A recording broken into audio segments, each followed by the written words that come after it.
નમસ્કાર, હું છું ગોપી ગાંગર અને આપ જોઈ રહ્યા છો નિર્ભય ન્યૂઝ. મારી સાથે અત્યારે કેતન બામણિયા જોડાયા છે.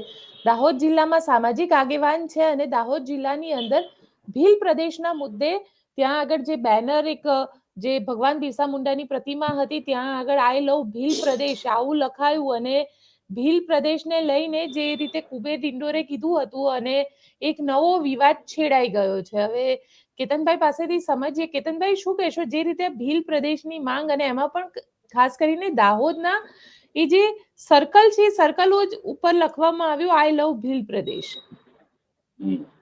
પહેલા તો આપની મીડિયાને જોહાર, અને જે પણ દર્શકો આ જોઈ રહ્યા છે એ તમામને મારા જોહાર.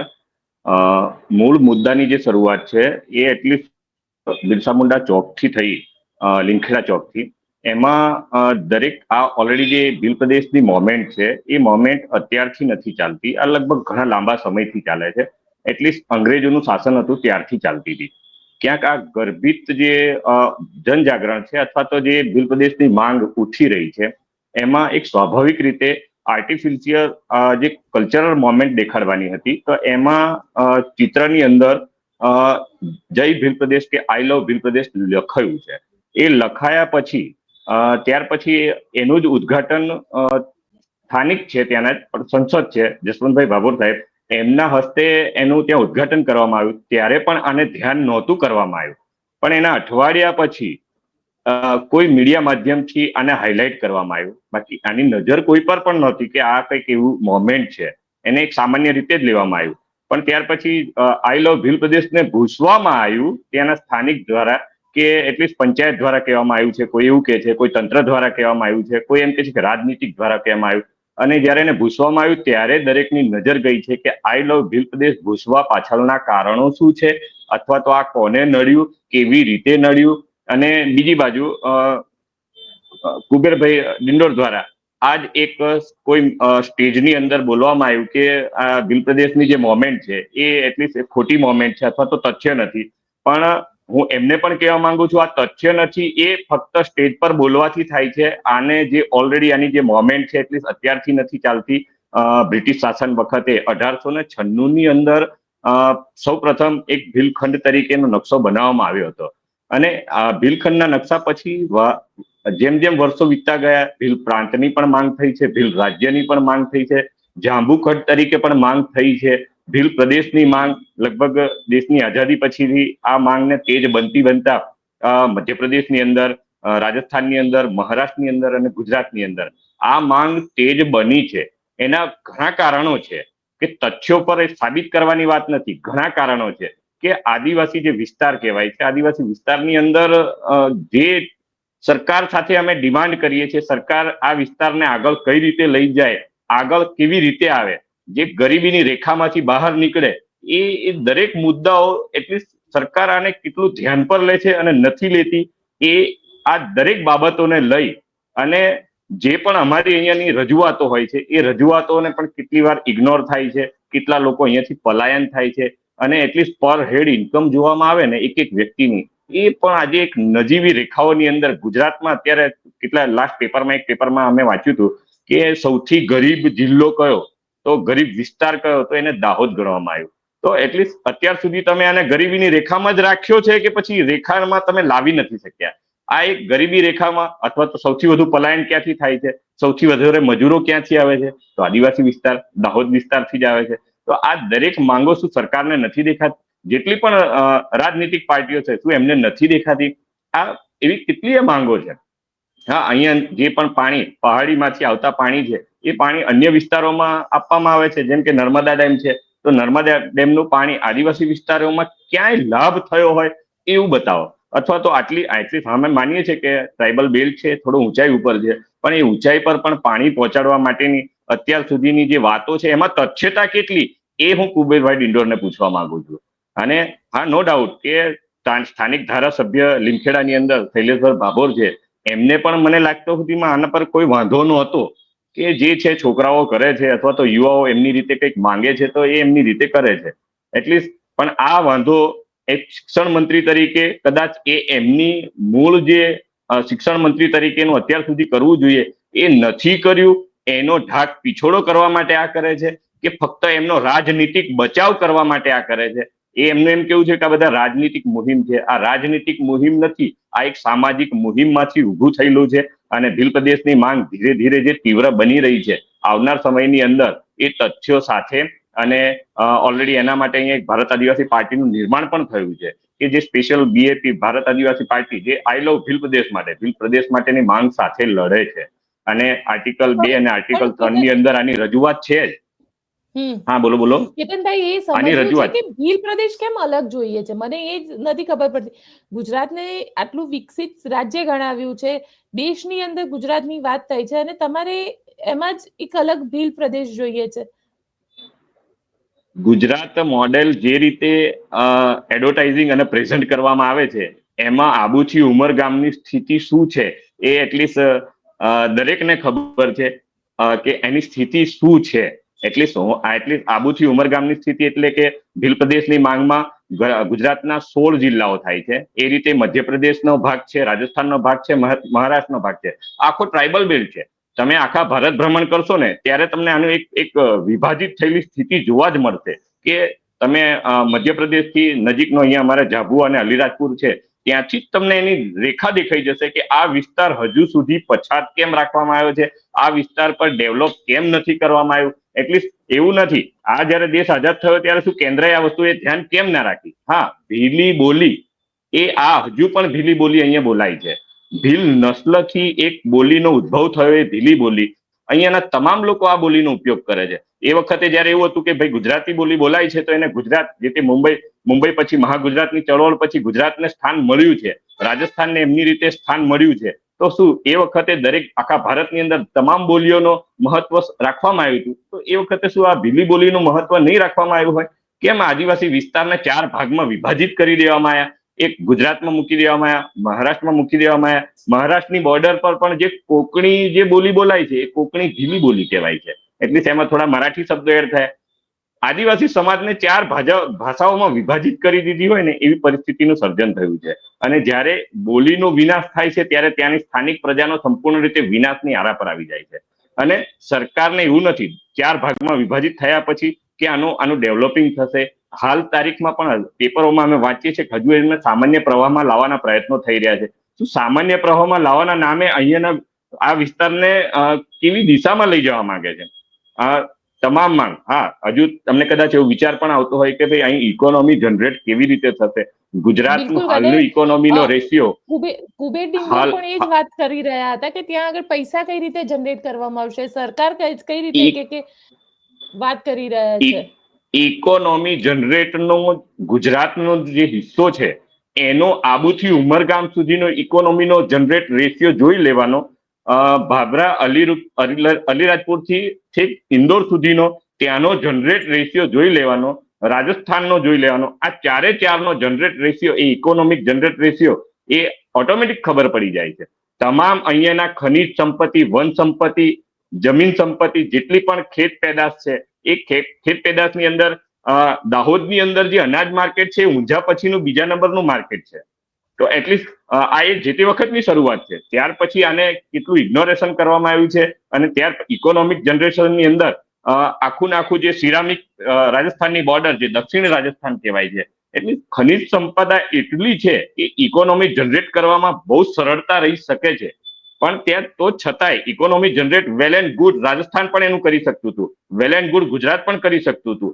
પણ ટ્રાઇબલ બેલ્ટની અંદર ન શિક્ષાનું પ્રમાણ જેવું જોઈએ. કુબેરભાઈ ડિંડોર આટલી વાતો કરે છે, એ શિક્ષણ મંત્રી થયા ત્યાર પછીનો એમનું શિક્ષાની દ્રષ્ટિએનો આ ટ્રાઇબલ બેલ્ટની અંદર કેટલું ડેવલપિંગ, એ મુદ્દો એમને તથ્યતાના ધોરણે એમને જાતે કરવો જોઈએ. એમને બીજા મુદ્દાઓ સાથે ભટકીને જે વિષય પર એમને જે પંચાયતની એટલે ગુજરાતની પંચાયત બોડીની અંદર એમને બેસાડવામાં આવેલા છે કે એમને તો એ શિક્ષણ મંત્રી તરીકેની એમની જે રજૂઆતો છે એ હોવી જોઈએ. એને અન્ય સબ્જેક્ટો પર ધ્યાન આપી અને તથ્યતાને એ રાજનીતિક મોમેન્ટ છેડવાની બાબત છે. બાકી તો જે આ ભીલ પ્રદેશની માંગ છે એ વર્ષોથી સામાજિક મોમેન્ટથી લઈ અને રાજનીતિક મોમેન્ટ સુધી જવા સુધીની આ એક સફર છે. અને અહીંયા સુધીની જે ભીલ પ્રદેશ એ ફક્ત ને ફક્ત એવું નથી કે ભીલ સમાજ જ માંગી રહ્યો હોય. અહીંયા પણ અન્ય સમાજને એ બાબત સાથે અમે જોડીશું. જે પણ અહીંયા અન્ય સમાજ રહેતા હોય એને પણ આની સાથે અમે એમને તૈયાર કરીશું કે આ ભીલ પ્રદેશ બનવાથી આપણને કેટલા ફાયદા થઈ શકે છે. અત્યાર સુધી કેટલા આપણને અંધારામાં રાખવામાં આવ્યા છે, એ કેટલી બાબતો સાથે આપણને જોડવામાં નથી આવ્યા. એટલે રાજ્ય વિભાજન થવું અને માંગવું એ સામાન્ય બાબત છે. એ બંધારણની અંદર જોગવાઈ છે કે ભીલ પ્રદેશની માંગ આપણે કરવી એ કોઈ ખોટી બાબત નથી. અને એ જે રજૂઆતો છે એ રજૂઆતો પણ અમે વારંવાર ક્યાંક ને ક્યાંક મીડિયા માધ્યમની અંદર કરીએ છીએ કે ભીલ પ્રદેશની માંગ એ સચોટ, સાચી અને સૈદ્ધાંતિક માંગ છે. અને ઇકોનોમિક જનરેટ જે છે એ ઓટોમેટિકલી બેઝ બને છે ત્યારે આ ઓટોમેટિકલી સ્ટેટની બોર્ડર બનતી હોય ત્યારે થતી જ હોય છે. પણ અત્યારે અમે ગુજરાતની બોર્ડરમાં છીએ એટલે સમય જયારે અહીંયાથી અમદાવાદ જઈએ ને ત્યારે પણ હજુ અમારા ત્યાંના લોકો બોલે છે કે અમે ગુજરાતમાં જઈએ છીએ. તો અમે જ છે શામાં? એટલે ગુજરાતમાં જ છીએ. આધાર કાર્ડ ગુજરાતનું છે, બધું જ ગુજરાતનું છે. તો જે રીતનો અમદાવાદ, બરોડાથી લઈને એ એરિયા જેટલો ડેવલપ થાય છે, તો શું આબુથી ઉમરગામ સુધીના એરિયાની અંદર એનું ડેવલપિંગ કેમ નથી દેખાતું? રોડ, રસ્તા, હા, હાલની તારીખની અંદર જે જાહેર સેવા આપવામાં આવે છે એનું બતાવે છે, પણ હું એમ કહું છું, દરેક ઘર દીઠ, માથા દીઠ આવક સૌથી ઓછી ગણી શકાય જે સરકાર, અને હું ફેલ કહું છું, તમામ સરકાર, રાજસ્થાન રાજ્ય સરકાર જે કહેવામાં આવે છે તમામ ફેલ છે. કારણ કે જે ભીલ પ્રદેશની માંગ છે એના લીધે ઉઠેલી છે. શિક્ષણનું સ્તર, એટલીસ્ટ અહીંયા સિકલ સેલની બીમારી જે છે, એટલીસ્ટ અત્યાર સુધીની જે પણ સરકાર છે, સિકલ સેલ બાબતેની કોઈ જાતનું એમને, હા, એટલી એજન્સીઓ એની પર સંસ્થાઓ કામ કરી રહી છે, પણ યોગ્ય એનું જે સ્ટેપ લેવું જોઈએ ને એ આ વિસ્તારને છૂટો રાખવાની બાબત સરકાર કરી રહી છે. તો 4 રાજ્યોનો જે ભાગ બોર્ડર એરિયા છે એ ભેગો કરીને ભીલ પ્રદેશની માંગ ઉઠી છે. પણ સવાલ એ છે ને કેતનભાઈ કે તમે કહી રહ્યા છો કે ભીલ પ્રદેશ તમારા એકલા દાહોદથી તો નહીં થાય. એના માટે રાજસ્થાનનો અમુક ભાગ છે, મધ્યપ્રદેશનો અમુક ભાગ છે, મહારાષ્ટ્રનો અમુક ભાગ છે. એટલે આ આખું થશે કઈ રીતે? અને અત્યારથી એની જે તમે આમાં લોકો આમાં શરૂઆત આ બેન શરૂઆત નથી. આ મોમેન્ટ એટલીસ્ટ મને જયારે ફર્સ્ટ ટાઈમ ખ્યાલ આવ્યો કે આના પર આપણે સ્ટડી કરવું જોઈએ, તો એ 2005 ની વાત છે અમારી, કે આની પર સ્ટડી કરવું જોઈએ કે બેટર આપણે આપણા વિસ્તારને આગળ કેવી રીતે લાવી શકીએ. આપણા વિસ્તારની અંદર અન્ય સમાજ જોડાયેલા છે એ પણ આપણી સાથે હળી મળીને કેવી રીતે રહી શકે. અને વેલેન જે દરેક સ્ટેટે પોતાની ઓળખાણ આપી છે એ રીતે આપણે ભીલ પ્રદેશની ઓળખાણ કેવી રીતે આપી શકીએ. એટલીસ્ટ રાજસ્થાન અલગ છે, હા, 3 સ્ટેટની અંદર હિન્દી વર્ઝન આવી ગયું છે, ગુજરાતની અંદર ગુજરાતી વર્ઝન છે. પણ હું બેટર કહું છું કે આ અમે ટોટલ ત્યાંના દરેક જિલ્લાઓના દરેક જે આગેવાનો છે એમની સાથે પણ કનેક્ટ છીએ. અને ભીલ પ્રદેશનું જે આવેદન છે એ દર વર્ષે અપાય છે. અને દર વર્ષે એટલીસ્ટ જે ભીલ પ્રદેશ જે છે એમાં 39 જિલ્લા છે, તો એટલીસ્ટ 32-33 જિલ્લાઓમાં તો આનું આવેદન અપાય છે કે અમારી ભીલ પ્રદેશની માંગ છે. અને એ લગભગ આજે આપતા અમારે લગભગ 7-8 વર્ષ થઈ ગયા છે, વધારે વર્ષ થયા છે. પણ એ દર વર્ષે અમે રાજ્ય સરકારને, રાજ્યપાલને, રાષ્ટ્રપતિને સંબોધીને ભીલ પ્રદેશની માંગ સાથે અને એમાં અમારા તથ્યો સંપૂર્ણ રીતે વિગતવાર લખીને આપીએ છીએ કે ભીલ પ્રદેશની માંગ આના હેતુસર છે. અને અહીંયાના જે 39 આજુબાજુની બોર્ડરના જિલ્લાઓ છે એ તમામમાંથી 32 થી 33 આની સાથે સંકલિત છે અને જોડેલા છે. અને એના માટે અમે ભીલ પ્રદેશની માંગ હજુ પણ તીવ્ર બનાવવા માટે, અથવા તો જે લોકો હજુ પણ, ઘણા લોકોને એવું લાગે છે કે અન્ય સમાજ વ્યક્તિને એવું લાગે કે ભાઈ આ ભીલ પ્રદેશ બનશે તો અમે ક્યાં જઈશું. પણ એટલીસ્ટ આદિવાસી સમાજની એક પોતાની એક સંસ્કૃતિ અથવા તો સભ્યતાની અંદર, ગામની અંદર અન્ય સમાજનો વ્યક્તિ પણ રહેતો હોય તો એ પોતાનો ભાઈ સમજીને, ભાઈ ગણીને, અત્યાર સુધીમાં કોઈ અન્ય સમાજને નુકસાન કર્યું હોય એવું આદિવાસી સમાજ છે જ નહીં. એટલા માટે આ ભીલ પ્રદેશની માંગ દરેક અન્ય સમાજે પણ આને સાથ સહકાર આપવો જોઈએ. અને ભીલ પ્રદેશની માંગથી આ સ્થાનિક વિસ્તાર, એટલે નોટ દાહોદ એકલો નથી, હું ગુજરાતના 16 જિલ્લાઓની વાત કરી રહ્યો છું, આબુથી ઉમરગામ સુધીના. એમાં પણ ભીલ એક નસ્લથી ભીલ બોલીનો ઉદ્ભવ થયેલો છે. અને ભીલ નસ્લથી કેટલાય આદિવાસી અનુસૂચિત જનજાતિ જે સમુદાયો છે એ પણ એની સાથે જોડાયેલા છે.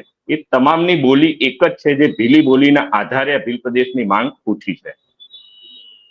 તમે કહી રહ્યા છો કે તમામની બોલી એક છે, બધું એક છે, પણ બોલી અને એના ઉપર તો રાજ્ય નથી ચાલતું ને, રાજ્ય રેવન્યુ ઉપર ચાલે છે. હવે એ રેવન્યુ રેવન્યુ આવશે જનરેટ, કે ચાર રાજ્યોનો રેવન્યુ જનરેટ તમારે આ જોઈ લેવાનો કે 4 રાજ્યોની બોર્ડરનો રેવન્યુ કેટલો જાય છે.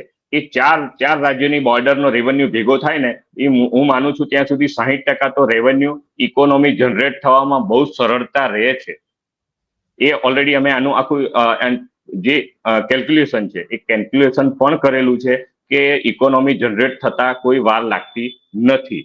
તમામ ખનિજ સંપદાથી લઈ વન સંપત્તિ સૌથી વધુ જે છે ટ્રાઇબલ વિસ્તારમાં છે. તમે એનું ખાલી ઇકોનોમી જનરેટ જોઈ લેશો તો પણ તમને એનો અંદાજ આવી જશે કે ઇકોનોમી જનરેટ થતા વાર નહીં લાગે.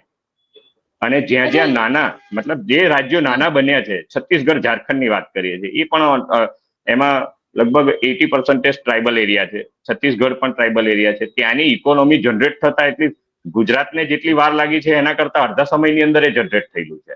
અને અત્યારે well and good economy generate છે. ત્યાં એક વ્યક્તિ આજે એજ્યુકેશન લગભગ આમ હજુના 25-30 વર્ષમાં તો કદાચ એનું એજ્યુકેશન કેટલું બેસ્ટ થઈ જશે એ આપણી સામે એનું ઉદાહરણ છે. તો ભીલ પ્રદેશ બાબતની માંગ છે એને અમે તો સચોટ રીતે કહીએ છીએ કે આ શક્યતાના ધોરણે આ થવું જોઈએ. પણ તમને લાગે છે એ શક્ય બની શકશે? શક્ય કેમ ન બને એ સવાલ છે. શક્ય કેમ ન બને? શક્ય તો બનવું જ જોઈએ, કારણ કે જે સ્થાનિક માંગ છે એ માંગ ખાલી હવામાં નથી. આની પર રિસર્ચ થાય છે, આની પર જજમેન્ટ લેવાય છે કે આપણે આ કરવાથી તમામ લોકોને ફાયદો કેવી રીતે થઈ શકે છે. અને એટલીસ્ટ અમારે એવું નથી કે એકબીજા સાથે કનેક્ટ નથી. એટલીસ્ટ મધ્યપ્રદેશની અંદર રોટી બેટી વ્યવહાર લગભગ ગુજરાત બોર્ડર પર ને ત્યાંના લોકોને 60-70% રોટી બેટી વ્યવહાર હોય છે. એ જ રીતે મહારાષ્ટ્ર બોર્ડર સાથે છે, એ રીતે મધ્યપ્રદેશ રાજસ્થાનની બોર્ડર સાથે છે. તો એટલીસ્ટ આ બધા જ એકબીજા સાથે હળી મળીને જ રહે છે. અને એક એમની ભાવના છે. અહીંયા તમામ વેપારી ગણ છે, તો એ વેપારી ગણે પણ આ બાબતે વિચાર કરવો જોઈએ કે આનો ઇકોનોમી જનરેટ થતા વાર નહીં લાગે. એટલીસ્ટ એનું એક બેસ્ટ ઉદાહરણ આપું તમને કે અહીંયા તહેવારોના દિવસોની અંદર પણ જે ઇકોનોમી જનરેટ થાય છે એ તમામ અહીંયા વેપારી ગણને પણ દેખાય છે કે બેસ્ટમાં બેસ્ટ ઇકોનોમી જનરેટ થતા સૌથી બેસ્ટ ઇકોનોમી ટ્રાઇબલ એરિયાની અંદર થઈ શકે છે. પણ એની પાછળ કારણ કે એવું કહેવાય છે અને સરકાર એવું માની રહી છે કે આની પાછળ એક મોટું રાજકારણ ફેક્ટર ઇફેક્ટ કરી રહ્યું છે. અને એ ફેક્ટર છે કે ચૂંટણી આવે, ભીલ પ્રદેશની માંગને ઊભી કરવામાં આવે અને ચૂંટણી પૂરી થઈ જાય પછી એક પણ નેતા કોઈ એનું જે લીગલી પ્રોસેસ થવી જોઈએ કે કોઈ વાત કરવી જોઈએ સરકાર સાથે, આવું કંઈ થતું નથી. સરકાર આ બાબતે વાત કરવા તૈયાર નથી એવું હોઈ શકે, અથવા તો આ મુદ્દાને લઈને રાજનીતિમાં આંચ આવતી હોઈ શકે. હાલની સત્તાધારી પાર્ટી કે જે વિપક્ષની ભૂમિકા ભજવી રહ્યા છે તમામને એમની પોતાની રાજનીતિનો સવાલ ઉભો થઈ શકે એવું હોઈ શકે. આ રાજનીતિક મુદ્દા પહેલા સામાજિક મુદ્દો છે. અને સામાજિક મુદ્દો એટલે સમાજ એટલે એક જ સમાજથી સામાજિક નથી બનતું. ગામની અંદર રહેતા તમામ એક વ્યક્તિ સપોઝ દલિત હોય તો દલિત બી એ સમાજ સાથે જોડાયેલો વ્યક્તિ છે. એને ગામની સાથે એક વેપારી છે, એ પણ સમાજ સાથે જોડાયેલો વ્યક્તિ છે. એટલે એને અમે સામાજિક મુવમેન્ટ કહીએ છીએ કે આખા ગામના તમામ લોકોને આવરી લેવાય. એ જ રીતે આખા ભીલ પ્રદેશને આવરી લેવાય. એટલે ભીલ પ્રદેશ એ રાજકીય મોમેન્ટ કરતા સામાજિક મોમેન્ટ અને સ્થાનિક આર્થિક લેવલ સારું લાવવા માટે, આર્થિક પર હેડ વ્યક્તિ ઇકોનોમિક રેશિયો વધે એના માટે, અને જેટલા પણ અત્યાર સુધીમાં અહીંયા સ્થાનિક રાજસ્થાન જે છે, દક્ષિણ રાજસ્થાન આજે સૌથી સારી આની લડત આપી રહ્યું છે. એ જ રીતે સૌથી વધારે ભાગ ગુજરાતનો છે. તો ગુજરાતનો સૌથી મોટો ભાગ છે, તો ગુજરાતના તમામ જિલ્લાઓએ આ મોમેન્ટ સાથે કનેક્ટ થવું જોઈએ અને થઈ જ રહ્યા છે. પણ જે ખુલીને આવવા જોઈએ એ હજુ આયા નથી. પણ જ્યાં ગર્ભિત મોમેન્ટ થાય છે એમાં કોન્ટ્રાવર્સી એવી ઉદ્ભવે છે કે ત્યાં એવું થાય છે કે આ કેમ એમ. પણ એને જે રિયલ સમજવું જોઈએ એ સમજવા માટે ક્યાંક રાજનીતિક તત્વો એમનું પોતાની રાજનીતિ ના પૂરી થઈ જાય એટલા માટે આને ભટકાવી રહ્યા છે. પણ તમને લાગે છે કારણ કે અલ્ટિમેટલી થાય છે એવું કે નેતાઓ વાત કરે છે, જનતામાંથી એની કોઈ પેલી વાત નથી થતી. એના માટે જનતાની વાત ન થતી હોય એવું તો માનગઢ ધામ, જ્યાં આ મોમેન્ટની શરૂઆત સમજી લો ગુરુ ગોવિંદ દ્વારા આની એક શરૂઆત થઈ હતી. એમાં જલિયાવાલા બાગનો જે હત્યાકાંડ થયો હતો એવો જ એક હત્યાકાંડ 1500 થી વધુ ત્યાં શહીદ થયા હતા. ત્યાં એ જ જગ્યા ઉપર દર વર્ષે, હમણાં જે લાસ્ટ ટાઈમ માનગઢની અંદર ભેગા થયા હતા એમાં 2.5 થી 3 લાખ લોકો ભેગા થયા હતા. એ આ માંગને લઈને ભેગા થયા હતા. દર વર્ષે ભેગા થઈએ છે. આવનાર સમયની અંદર 5 લાખ લોકો ભેગા થશે. આ જે ભીલ પ્રદેશની માંગ છે એ ધીરે ધીરે તીવ્ર બની રહી છે. એ એટલીસ્ટ કદાચ ગુજરાતના મીડિયા માધ્યમને આની હજુ થોડી લેટ જાણ થઈ હોય, પણ આ મધ્યપ્રદેશ અને રાજસ્થાનમાં, મધ્યપ્રદેશમાં બોર્ડર પર જ વિધાયક છે, એને પણ વિધાનસભાની અંદર ભીલ પ્રદેશની માંગ મૂકી છે, રાજસ્થાનની અંદર પણ મૂકી છે. હવે જે આ મોમેન્ટ સાથે હજુ વિધાનસભાની અંદર ચેતરભાઈ વસાવાએ ભીલ પ્રદેશની માંગ સાથે એમને મોટી સભા ભરેલી છે.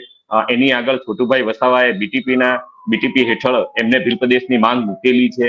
ગુજરાતની અંદર પણ જે તે વખતે અહીંયા સોમજીભાઈ ડામોર જે સંસદ હતા એમના દ્વારા પણ ભીલિસ્તાનની માંગ મુકાઈ હતી. રાવજીભાઈ ભીલ અમદાવાદની અંદર છે, એમને પણ આ ભીલ પ્રદેશની માંગ સાથે એમને રજૂઆતો કરેલી છે. એટલે એ ભીલ પ્રદેશની માંગ એઝ એ હમણાંથી ઊભી થઈ હોય એવું નથી, આ વારે ઘડીએ ઊભી થતી. અને જ્યાં જે આ નડતરરૂપ કે કોને બને છે, જેમની રાજનીતિ પૂરી થતી હોય એમના માટે બને છે. બાકી સામાજિક મુવમેન્ટ માટે આ આવનાર સમયની અંદર આ વિસ્તારને આગળ લાવવા માટે અને બહુ જ જરૂરી છે. એ ભીલ પ્રદેશની માંગ એ ખોટી નથી. પણ તમે કહી રહ્યા છો કે સોમજીભાઈ ડામોરે જ આ માંગની શરૂઆત કરી હતી. મને યાદ છે કે જ્યાં સુધી મેં વાંચ્યું હતું, સોમજીભાઈ ડામોરે શરૂઆત કરી હતી, માંગ કરી હતી, અને પછી એમને જ કીધું હતું કે શક્ય નથી. એની પાછળના એક લોજિકલ કારણો પણ એમના દ્વારા આપવામાં આવ્યા હતા. એ લોજિકલ કારણો ફક્ત ને ફક્ત રાજનીતિના મોહમાં આપવામાં આવ્યા હોઈ શકે. જો આ સામાજિક મોમેન્ટ હોય, સામાજિક નીતિ હોય, તો આ શબ્દ ન બોલાયો હોય. પણ જે આ મોમેન્ટ ઉપાડી, હા, દિલીપસિંહ ભુરિયા મધ્યપ્રદેશની અંદર ઝાબવાની અંદર આ મોમેન્ટ જે તે વખતે એમને પણ ઉપાડી. દરેક વ્યક્તિ આ બોલ્યા હોય એવું ના હોય. જેને રાજનીતિક બાબતની અંદર લાગતું હોય કે અહીંયા અમને સફળતા મળે કે ન મળે, આ મુદ્દાની જ્યારે ચર્ચા થતી હોય ત્યારે મીડિયાની અંદર આવી બાબતની રજૂઆત થતી હોય છે કે આ અમારે આમાં જે તે વખતની ભૂલ હતી કે નહોતી. બાકી માંગ તો છે જ. તમે કહી રહ્યા છો માંગ છે, પણ આ માંગ હવે કઈ રીતે આગળ મુવમેન્ટ, આમાં પોલિટિકલ પાર્ટી કઈ રીતે તમને મદદ કરશે? પોલિટિકલ પાર્ટી મદદ કરે કે ન કરે, પણ સામાજિક મોમેન્ટ જ્યારે આગળ વધતી જશે, ભીલ પ્રદેશની માંગ વધતી જશે, ત્યારે રાજનીતિક પાર્ટીને પોતાને પ્રેશર લાગશે કે ભીલ પ્રદેશની માંગ સાથે અમે સંમત છીએ. એનું અમને એક ઉદાહરણ આપું કે શરૂઆતમાં અમે જોહાર બોલતા હતા, ત્યારે જોહાર બોલતા એ વખતે દરેક વ્યક્તિને આ જોહાર કેમ બોલે છે, આ ઝારખંડથી આવેલો શબ્દ છે. ત્યાર પછી ધીરે ધીરે આજે ટ્રાઇબલ બેલ્ટથી લઈ અન્ય વિસ્તારની અંદર પણ જોહાર એ જે આદિવાસી અને અન્ય સમાજ એક સ્વાગતાર્હ શબ્દ છે, એક સન્માનીય શબ્દ, અભિવાદન શબ્દ છે, એનો સ્વીકાર થયો છે. એ જ રીતે આવનાર સમયની અંદર અત્યારે જે પણ રાજકીય પાર્ટીઓ છે જે ભીલ પ્રદેશનો વિરોધ કરી રહ્યા છે, તો એ આવનાર સમયની અંદર એ લોકો પણ આનો સ્વીકાર કરશે. કારણ કે રાજનીતિક પાર્ટીઓને એમની વોટ બેંક જોઈતી હોય છે, ફક્ત વોટ બેંકની રાજનીતિ રમતા હોય છે. તો વોટ બેંક માટે એ માંગ એટલી તીવ્ર બનશે ત્યારે એ લોકો પણ સ્વીકાર કરશે. ભાજપ હશે, કોંગ્રેસ હશે કે અન્ય પાર્ટી પણ હશે. બિલકુલ કેતનભાઈ, ચાલો જોઈએ શું થાય છે આગળ. અને આપ અત્યારે અમારી સાથે જોડાયા તેના માટે આપનો ખૂબ ખૂબ આભાર. Thank you, thank you. તો આપને અમારો રિપોર્ટ કેવો લાગ્યો મને કોમેન્ટ બોક્સમાં ચોક્કસથી લખીને જણાવજો, અને અમારી ચેનલ નિર્ભય ન્યૂઝને લાઇક, શેર અને સબસ્ક્રાઇબ કરવાનું ભૂલશો નહીં. આભાર.